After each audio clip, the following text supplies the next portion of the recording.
আজকে আমরা জানব কিভাবে নোটপ্যাড এবং সাবলাইম টেক্সট ইউজ করে এইচটিএমএল কোড রান করা যায় এবং শেষে আমরা জানব কোড লেখার জন্য কোন এডিটর বেটার হবে। তো বেশি কথা না বলে শুরু করা যায়।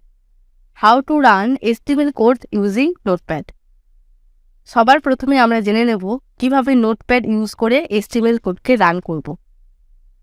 সবার প্রথমে কম্পিউটারের ভিতরে নোটপ্যাড ওপেন করতে হবে। নোটপ্যাড ওপেন করার জন্য নিচে সার্চ বারে ক্লিক করলাম। সার্চ বারে ক্লিক করে লিখলাম নোটপ্যাড। দেখুন ওপরে নোটপ্যাড চলে এসেছে, তো নোটপ্যাডে ক্লিক করলাম। নোটপ্যাড ওপেন হয়ে গেছে। এরপর নোটপ্যাডের ওপরে আমরা একটা ছোট্ট প্রোগ্রাম রান করব।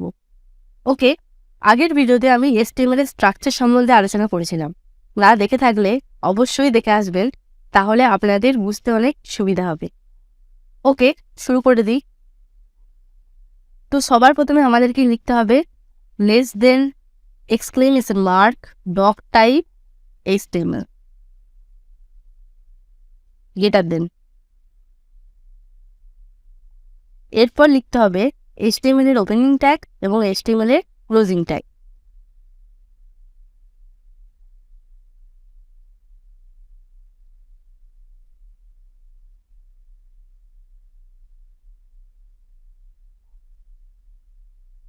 এই এইচটিএমএল এর ওপেনিং ট্যাগ এবং এইচটিএমএল এর ক্লোজিং ট্যাগের ভিতর সমস্ত কোড লিখতে হয়।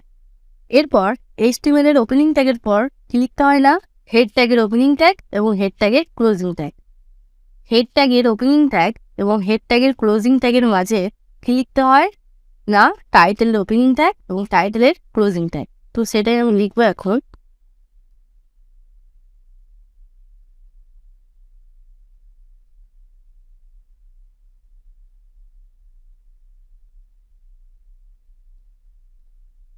এরপর নেক্সট যেটা করতে হবে সেটা হলো হেড ট্যাগের ক্লোজিং ট্যাগের পর আমাদের লিখতে হবে বডি ট্যাগের ওপেনিং ট্যাগ এবং বডি ট্যাগের ক্লোজিং ট্যাগ।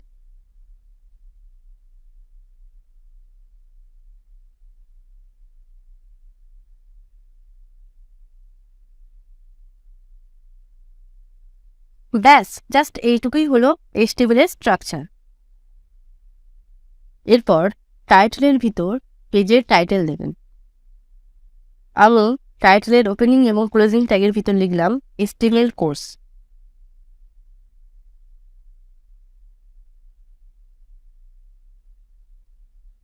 ওয়েবসাইটের যা কিছু দেখাতে চায়, তো তার জন্য যে কোডগুলো লিখতে হয় সেগুলো আমাদের বডি ট্যাগের মধ্যে লিখতে হয়। ওকে, তো হেডিং লেখার জন্য বডি ট্যাগের ভিতর H1 ট্যাগ নিলাম।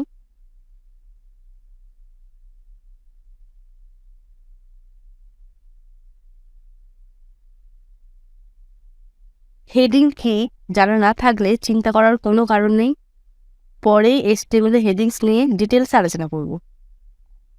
ওকে, এবার হেডিং এর ওপেনিং ট্যাগ এবং হেডিং এর ক্লোজিং ট্যাগের ভিতর লিখলাম ওয়েলকাম টু মাই চ্যানেল।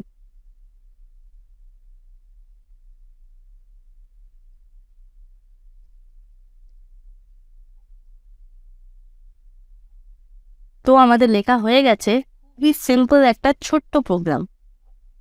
তো এবার আমাদেরকে কি করতে হবে, এটাকে সেভ করতে হবে। তো সেভ করার জন্য নোটপ্যাডের ওপরে দেখুন বাঁ দিকে প্রথমে ফাইল লেখা আছে, তো ফাইলের ওপর ক্লিক করলাম। ফাইলে ক্লিক করার পর সেভ অ্যাজে ক্লিক করলাম। সেভ অ্যাজে ক্লিক করার পর এরকম একটা বক্স ওপেন হয়ে যাবে। এরপর ফাইলটা আপনি ডেস্কটপে রাখতে পারেন, C drive, E drive, D drive, যে কোনো ড্রাইভে আপনি রাখতে পারেন।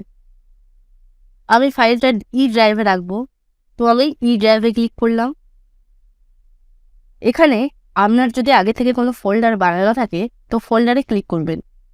আমি যেহেতু প্রথম থেকে সব কিছু দেখাচ্ছি, তো এখানে একটা ফোল্ডার বানাবো। নতুন ফোল্ডার ক্রিয়েট করার জন্য মাউসে রাইট ক্লিক করলাম। রাইট ক্লিক করার পর নিউতে গেলাম। নিউতে কার্সার নিয়ে যেতেই দেখুন আরও একটা বক্স ওপেন হয়ে গেছে। দেখুন বক্সে ফোল্ডার অপশন চলে এসেছে, তো ফোল্ডারে ক্লিক করবেন। ফোল্ডারে ক্লিক করার পর নিউ ফোল্ডার নামেও একটা ফোল্ডার চলে এসেছে। এরপর নিউ ফোল্ডারে ক্লিক করবেন। নিউ ফোল্ডারে ক্লিক করে আমরা কোডিং নাম দিলাম।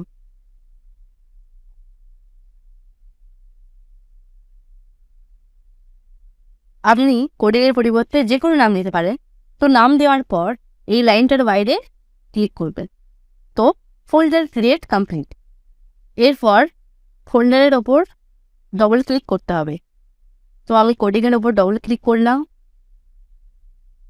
এরপর কি করতে হবে না, ফাইলের নাম দিতে হবে। তো আমি ফাইলের নাম দিলাম index.html। ফাইলের নাম আপনি যা খুশি দিতে পারেন, কিন্তু ফাইল নামের পর আপনাকে HTML এর এক্সটেনশন যে .html এটা লিখতেই হবে। এরপর সেভ অ্যাজ টাইপে গিয়ে অল ফাইলসে সিলেক্ট করতে হবে।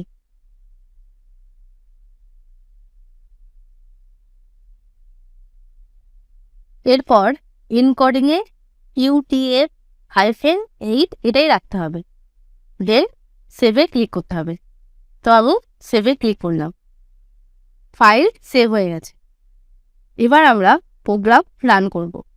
তো তার জন্য আমি দিস পিসিতে চলে গেলাম। ফাইল আমি সেভ করেছিলাম ই ড্রাইভে। তো আমি ই ড্রাইভে ক্লিক করলাম। আমাদের ফোল্ডারের নাম কি ছিল, কোডিং। তো ওপরে দেখুন কোডিং নামে ফোল্ডারটা চলে এসেছে। তো কোডিংয়ে ক্লিক করলাম। ফাইল নাম কি ছিল না, index.html। এরপর আমরা কোড রান করব। তো কোড রান করার জন্য আমরা index.html ফাইলে ক্লিক করলাম। ইয়েস, ইটস ডান। দেখুন টাইটেলের ভিতর লিখেছি আমি HTML কোর্স। তো এটাই হলো টাইটেল। এরপর বডি ট্যাগের ভিতর যে হেডিং লিখেছি ওয়েলকাম টু মাই চ্যানেল, এখানে এটা চলে এসেছে, ওয়েলকাম টু মাই চ্যানেল। তো আশা করি বুঝতে পেরেছেন কিভাবে নোটপ্যাড ইউজ করে HTML কোড রান করতে হয়। এতক্ষণ তো আমরা জানলাম যে কিভাবে নোটপ্যাড ইউজ করে HTML কোড রান করতে হয়। তো এরপর আমরা জানবো কিভাবে সাবলাইম টেক্সট ইউজ করে HTML কোড রান করা যায়। আমি আগে বলেছিলাম কিভাবে সাবলাইম টেক্সট ডাউনলোড করব। তো আপনারা প্রথমে সাবলাইম টেক্সট এডিটর ডাউনলোড করে ইনস্টল করে নেবেন। তো চলুন দেখে নিই কীভাবে আমরা সাবলাইম টেক্সট ইউজ করে কোড রান করব। তো সবার প্রথমে সার্চ বারে গিয়ে লিখব সাবলাইম টেক্সট।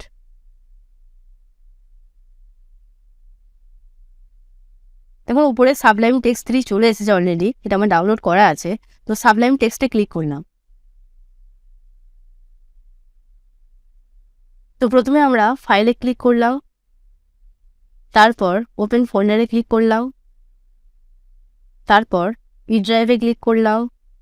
তো আগে থেকে আমি কোডিং বলে ফোল্ডারটা ক্রিয়েট করে রেখেছিলাম। তো কোডিংয়ে ক্লিক করলাম, ক্লিক করে সিলেক্ট ফোল্ডারে ক্লিক করলাম। দেখুন ওপেন হয়ে গেছে। তো আগে আমি যখন নোটপ্যাডের সাহায্যে দেখাচ্ছিলাম তখন index.html ফাইলটা ক্রিয়েট করে রেখেছিলাম। তো এখানে আমি আবার একটা নতুন করে ফাইল ক্রিয়েট করব। তো তার জন্য কিবোর্ড থেকে Ctrl+N প্রেস করবেন। তো আমি Ctrl এবং N প্রেস করলাম একসাথে। দেখুন নিউ ট্যাব ওপেন হয়ে গেছে। তো এবার আমি সেভ করব। তো তার জন্য কিবোর্ড থেকে Ctrl+S একসাথে প্রেস করব। তো Ctrl এবং S একসাথে প্রেস করলাম। তো এরপরে ফাইল নেম দিতে হবে। তো ফাইল নেম program.html লিখলাম। যাই কিছু নাম দিন না কেন এই .html এটা লিখতেই হবে। তো আমি program.html লেখার পর সেভে ক্লিক করলাম। তো সেভ হয়ে গেছে। আপনাদেরকে একটা জিনিস দেখায়, আমরা যখন নোটপ্যাডে কোডগুলো লিখছিলাম তখন কি করতে হচ্ছিল না, পরপর টাইপ করতে হচ্ছিল। আমি .html, তারপরে HTML, দেন হেড, টাইটেল, এগুলো পরপর টাইপ করতে হচ্ছিল। কিন্তু যখন সাবলাইম টেক্সটে আমরা কোড লিখব তো দেখি কি হয়। এখানে জাস্ট লেস দেন HTML লিখতেই দেখুন নিচে HTML বলে চলে এসেছে। তো আপনারা কি করবেন, এখানে ক্লিক করে দেবেন। ওয়াও, দেখুন পুরো স্ট্রাকচার চলে এসেছে। নোটপ্যাডে যেমন আপনাকে পরপর লিখতে হতো, সাবলাইম টেক্সটে এরকম পরপর লিখতে হবে না। জাস্ট লেস দেন HTML লিখলেই নিচে একটা বক্স আসবে। তো তারপরে ওটাতে ক্লিক করলেই পুরো স্ট্রাকচারটা চলে আসবে। তো আমি এখানে টাইটেল দিলাম। Best project. বডির ভেতরে হেডিং লিখলাম, দেখুন এইচ লিখলাম, অনেকগুলো ট্যাগ চলে এসেছে। তো যেহেতু আমি H1 ট্যাগ নেব, তো তার জন্য H1-এ ক্লিক করলাম, দেখুন চলে এসেছে। তো এর মাঝে আমি লিখলাম, এখানে লিখলাম I am happy.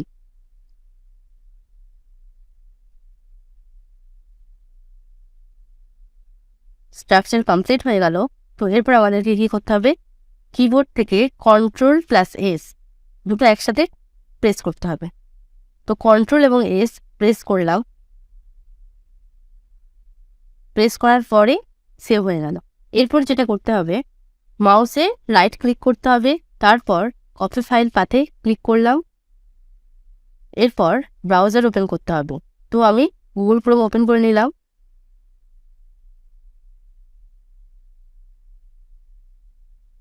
Then search বারে গিয়ে Ctrl+V, দেন পেস্ট, দেন ক্লিক এন্টার। দেখুন চলে এসেছে আই অ্যাম হ্যাপি। আশা করছি বুঝতে পেরেছেন কিভাবে সাবলাইম টেক্সট ইউজ করে HTML কোড রান করা যায়। তো আমি বলেছিলাম যে আমরা জেনে নেব যে কোড লেখার জন্য কোন এডিটর বেস্ট হবে। তো আমি প্রেফার করব সাবলাইম টেক্সট এডিটরটাই কোড লেখার জন্য বেস্ট হবে। দেখুন আমরা যখন নোটপ্যাডে আবার একটা প্রোগ্রাম করতে যাব, তো আবার নতুন করে এখানে নোটপ্যাড লিখে আবার নতুন করে একটা উইন্ডো ওপেন করতে হবে। কিন্তু সাবলাইম টেক্সটের ক্ষেত্রে আমি যদি আবার একটা নতুন ট্যাব নিতে চাই, তো আমাদেরকে কী করতে হবে, Ctrl+N লিখলেই দেখুন তার পাশেই একটা নতুন পেজ ওপেন হয়ে যাচ্ছে। এছাড়াও আরও অনেক সুবিধা আছে সাবলাইম টেক্সটের ক্ষেত্রে, এগুলো পরে আরও আলোচনা করব বিস্তারিতভাবে। তো আমি প্রেফার করব সাবলাইম টেক্সটে প্রোগ্রাম করা বেস্ট হবে। তো আজ এই পর্যন্তই। Thank you.